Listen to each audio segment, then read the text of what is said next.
Në një deklaratë të papritur dhe me tone të theksuara personale, kryeministri i Shqipërisë Edi Rama ka njoftuar një vendim që nuk ka lidhje të drejtë për drejtë me jetën politike, por me një aspekt të rëndësishëm të jetës së tij, pasionin për artin. Ai ka bërë të ditur se pas shumë vitesh ka vendosur të tërhiqet nga piktura duke lënë përkohëshmonjan aktivitetin e tij artistik. Ky vendim është marrë si pjesë e një reflektimi të vetëdijshëm për të qenë i përqendruar plotësisht në sfidat politike me të cilat po përballet vendi. Për më shumë se 30 vjet, Rama ka qenë jo vetëm një figurë politike e njohur, por edhe një artist aktiv me prani të rregullt në ekspozita brenda dhe jashtë Shqipërisë.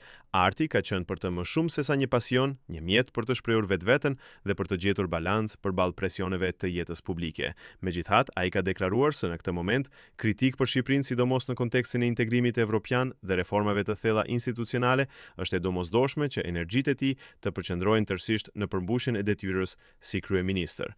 Në fjalën e tij, Rama ka pranuar se ky nuk ka qenë një vendim i lehtë. Piktura, siç e përshkroi ai, ka qenë një formë çlirimi mendor dhe një burim frymëzimi në mes të sfidave politike.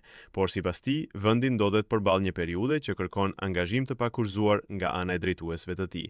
Për këtë arsye, ai ka zgjedhur të pezullojë çdo angazhim në art për një kohë të pacaktuar, duke lënë atë pjesë vetes në hije për t'u kushtuar plotësisht detyrës shtetërore. Ky vendim ka ngjallur reagime të ndryshme në publik dhe në qarqet politike.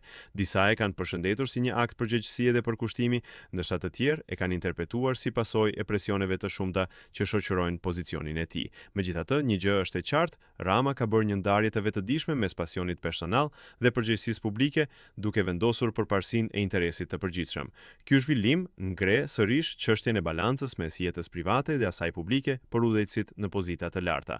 Në rolin e tij si një nga liderët më të gjatë në historinë politike të vendit, Edi Rama jep një shembull se ndonjëherë për të realizuar misionin publik është e nevojshme edhe një sakrificë e thellë në planin personal. Po ju, çfarë mendoni për këtë situatë? Komentoni mendimin tuaj dhe mos harroni të bëni like dhe subscribe.